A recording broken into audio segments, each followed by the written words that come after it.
Hello दोस्तों, मैं आपका दोस्त आपका टीचर आदित्य सर। आज हम लोग डिस्कस करेंगे बीकॉम 6 सेमेस्टर का एक सब्जेक्ट जिसका नाम है अकाउंटिंग फॉर मैनेजर्स, प्रबंधकों के लिए लेखांकन। इस सब्जेक्ट के कुछ इम्पोर्टेंट एमसीक्यू हम लोग डिस्कस करने वाले हैं। आज इसका हम लोग सेट नंबर 3 देखेंगे। इसके पहले हमारा सेट नंबर 1 और 2 कंप्लीट हो चुका है। यदि आप लोग नहीं देखे हैं तो आप उसको भी जाके देख सकते हैं। क्वेश्चन नंबर 2, कोष प्रवाह विश्लेषण है। Fund flow analysis is a static report, dynamic report, both A and B या नन ऑफ दीज। इसका आंसर हो जाएगा ऑप्शन नंबर 2, डायनामिक रिपोर्ट, एक प्रावेगिक प्रतिवेदन। क्वेश्चन नंबर 3, मूल्य अर्जन अनुपात उपयोगी है। Price earning ratio is useful to short term creditors, long term creditors, share holders या बैंकर्स। शेयर होल्डर्स हो जाएगा अंशधारियों के लिए, option number 3। Question number 4, AS 3 के अंतर्गत भुगतान किया गया लाभांश है। Dividend paid under AS 3 is cash flow from financing activity, cash flow from operating activity, cash flow from investing activity या नन। इसका हो जाएगा cash flow from financing activity, वित्तीय गतिविधि से रोकड़ प्रवाह। क्वेश्चन नंबर 5, पूर्वदत्त व्ययों की राशि में वृद्धि का परिणाम होता है। Increase in the amount of prepaid expenses result in increase in cash, decrease in cash, no change in cash, can not say. रोकड़ में कमी हो जाएगा decrease in cash, option number 2। Question number 6, contribution per unit is equal to, प्रति इकाई अंशदान जो है वो किसके समान है। Selling price per unit minus variable cost per unit, selling cost per unit plus variable cost per unit, selling cost per unit into variable cost per unit या selling cost per unit divide variable cost per unit. तो इसका हो जाएगा आपका option number 1, selling price per unit minus variable cost per unit. Question number 7, लोचदार budget की राशि 57,000 रुपये है तथा लोचदार बजट भिन्नता 14,000 है, तो वास्तविक परिणाम की जो राशि होगी वो कितनी होगी। Flexible budget amount 57,000 and flexible budget variance 14,000, the actual result amount will be.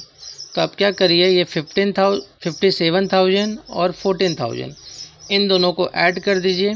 तो ऐड करने पे आपका आ जाएगा 71,000, ऑप्शन नंबर ग। क्वेश्चन नंबर 8, आदर्शतम अंत परीक्षण अनुपात क्या होगा। Ideal acid test ratio is 1:1 होता है, ऑप्शन नंबर 1। क्वेश्चन नंबर 9, संगठन द्वारा पहले से लिए दीर्घकालीन ऋणों के भुगतान का क्या परिणाम होगा। The repayment of long term loans previously made by the organisation will result in decrease in working capital, increase in working capital, application of fund या source of fund. Repayment of long term loan की बात कर रहा है तो ये application of fund हो जाएगा, ऑप्शन नंबर 3। हिंदी में इसका ऑप्शन गलत छपा है, इसको कट कर लीजिए। क्वेश्चन नंबर 10, रोकड़ बजट आधारित होता है। Cash budget is based on past performance, future estimates, present estimate या नन। बजट जो होता है वो हमेशा फ्यूचर एस्टिमेट होता है, ऑप्शन नंबर 2। क्वेश्चन नंबर 11, वास्तविक क्रियाशीलता से के किसी स्तर के लिए बजटीय लागत प्रस्तुत करने के लिए डिजाइन किया गया बजट क्या कहलाता है। The budget design to furnished budget cost for any level of activity actually ऑटेड is called zero base budget, flexible budget, budget manual या फिक्स बजट। फ्लेक्सिबल बजट होगा लोचदार budget, option number 2। Question number 12, जब वास्तविक लागत मानक लागतों से अधिक होती है तो when actual cost are higher than standard cost, positive variance, negative variance, both या फेवरेबल वेरिएंस। इसका आंसर हो जाएगा option number 2, negative variance. Question number 13, क्रय के कारण गैर चालू संपत्ति में वृद्धि का क्या परिणाम होता है।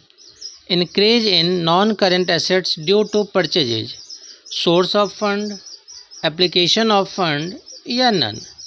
एप्लीकेशन ऑफ फंड हो जाएगा कोष का प्रयोग, option number second. Question number 15, लचीलेपन के आधार पर बजट के प्रकार हैं। On the basis of flexibility the types of budget are statics और fix budget, flexible budget, both या मास्टर बजट। ये दोनों होता है स्टैटिक्स और फ्लेक्सिबल। इसका आंसर हो जाएगा option number third. Question number 16, master budget शीर्ष स्तर के प्रबंधन के लिए उपयोगी है तथा इसका उपयोगी के लिए किया जाता है। Master budget is useful for top level management and used for coordinating the activities of different departments, to adopt control measures, both, to conduct research। इसका हो जाएगा option number third.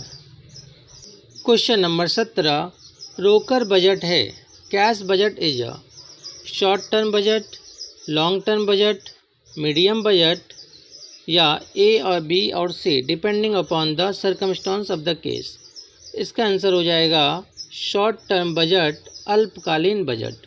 Question number 19, वास्तविक लागत और प्रमाप लागत के मध्य अंतर को क्या कहा जाता है? The difference between actual cost and standard cost is known as profit, differential cost, variance या मार्जिन ऑफ सेफ्टी। वेरिएंस कहा जाता है, option number third. Question number 20, जब प्रयुक्त प्रत्यक्ष सामग्री की वास्तविक मात्रा वास्तविक उत्पादन के लिए स्वीकृत प्रमाणित मात्रा से कम है तो किस प्रकार का विचरण होगा? When actual quantity of direct material used is less than standard quantity allowed for the actual output, what type of variance will occur? Favorable material usage variance, unfavorable material usage variance, favorable material mix variance, unfavourable material yield variance. इसका answer हो जाएगा option number first, favourable material usages variance. Question number 21, dash में स्कंद पूर्ण लागत पर मूल्यांकित किया जाता है। Inventory is valued at full costing, direct costing, marginal costing, standard costing या एब्जॉर्प्शन कॉस्टिंग। ऑब्जॉर्प्शन कॉस्टिंग हो जाएगा option number D. Question number 22, कौन उत्तरदायित्व लेखांकन की सीमा है? Which is the limitation of responsibility accounting? Cost control, delegation of responsibility, need for elaborate communication system या प्रमोट रिपोर्टिंग। इसका आंसर हो जाएगा option number third. Question number 23, क्षैतिज विश्लेषण एक चुने हुए डैश वर्ष के विरुद्ध कई वर्षों के डेटा की तुलना दर्शाता है। Horizontal analysis show the comparison of data for several years against a chosen dash year, base year, financial year, previous year या कैलेंडर ईयर। बेस ईयर हो जाएगा option number first. Question number 24, वित्तीय विवरणों के विश्लेषण और निर्वचन की पद्धतियाँ हैं। Method of analysis and interpretation of financial statement are comparative statement, average analysis, ratio analysis या ऑल। ऑल हो जाएगा option number D. Question number 25, विद्यमान परिस्थितियों के आधार पर मानक है। On the basis of prevailing condition the standards are fixed, dynamic, fluctuate या चेंज्ड। फिक्स्ड हो जाएगा option number first. Question number 26, रोकर का प्रत्याशित स्रोत और उपयोग द्वारा दर्शाया जाता है। Anticipated source and utilisation of cash is show by capital expenditure budget, cash budget, budget balance sheet, research and development budget. इसका आंसर हो जाएगा option number second, cash budget.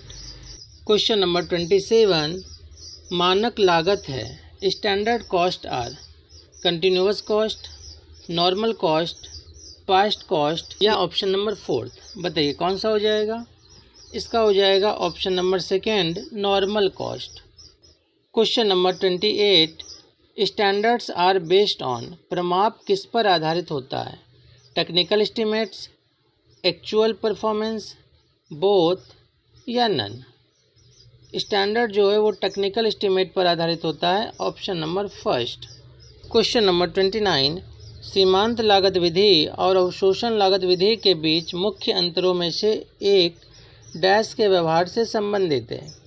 One of the basis difference between marginal costing and absorption costing is regarding the treatment of direct materials, variable overhead, fix overhead या prime cost. इसका answer हो जाएगा option number third, fix overhead.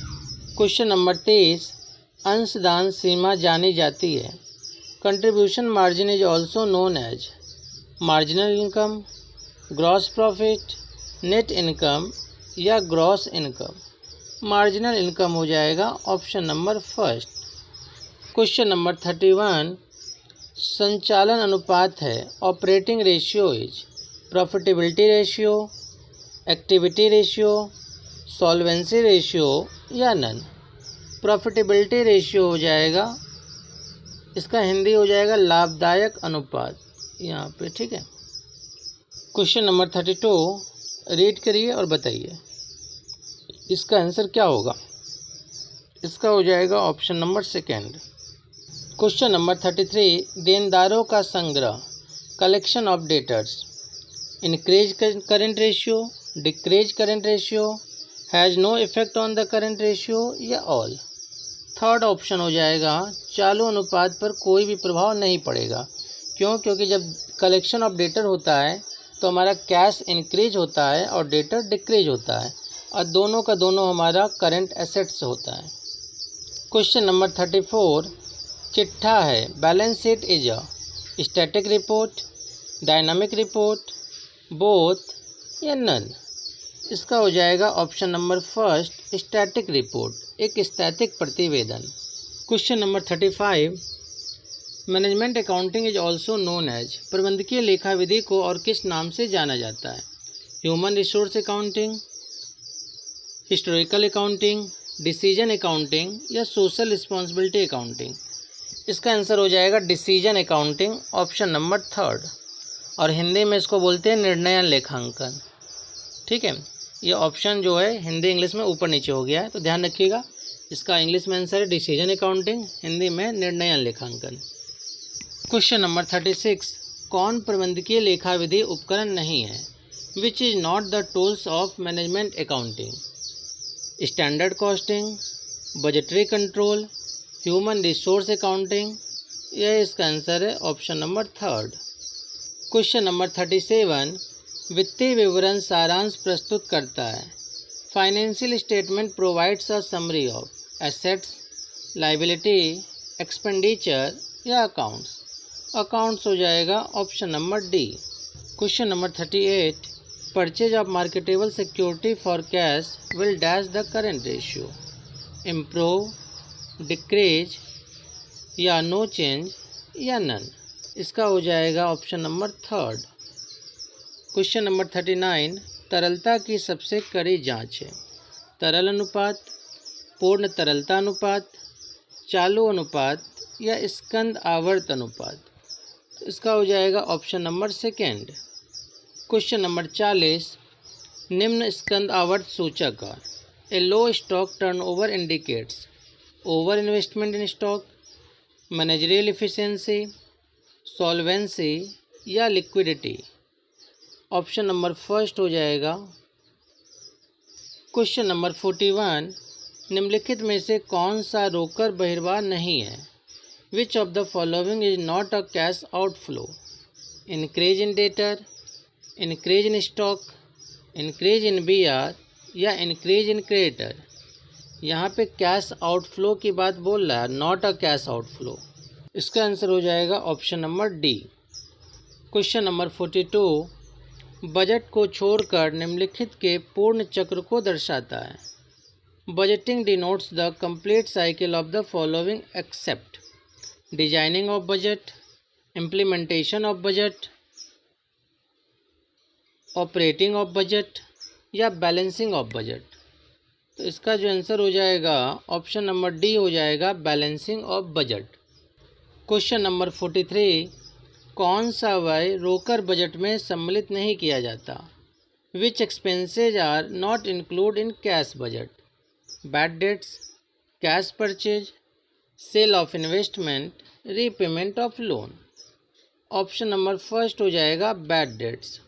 Question number 44, dash लागत निर्धारण तथा लागत नियंत्रण की एक तकनीक है।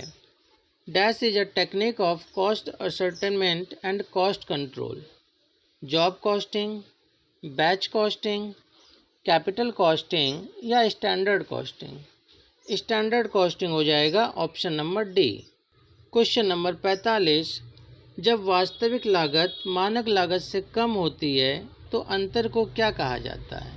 When the actual cost is less than the standard cost, the difference is termed as। तो इसको फेवरेबल वेरिएंस कहा जाता है, ऑप्शन नंबर फर्स्ट। बाकी का ऑप्शन आप देख लीजिए। 46, the variance analysis is used in marginal costing, budgetary control, standard costing या ratio analysis? Option number third हो जाएगा, स्टैंडर्ड कॉस्टिंग, मानक लागत। Question number 47, standard costing can not be used where? प्रमाप परिवहन वहाँ नहीं अपनाया जा सकता जहाँ प्रबंध अकुशल है, श्रमिक धीमा कार्य करते हैं, अप्रमापित उत्पाद निर्मित किए जाते हैं या कर्मचारी संगठित हैं। तो इसका हो जाएगा option number third. Question number 48, standard costing and budgetary control R technique of costing, technique of control या इसका आंसर है techniques of control. Question number 49, वास्तविक लागत से तुलना का आधार प्रदान करने के लिए पूर्व निर्धारित लागत अनुमानों को निश्चित करने का आशय है। The setting of predetermined cost estimate in order to provide a basis of comparison with actual cost means standard costing, estimate costing, process costing या variable costing? स्टैंडर्ड कॉस्टिंग हो जाएगा option number first. Question number 50, cash flow statement is based upon accrual basis of accounts, cash basis of accounts, double entry system of accounting या double account system of accounting? इसका answer हो जाएगा option number second, cash basis of accounting. आज की class हम लोग यहीं समाप्त करते हैं। धन्यवाद।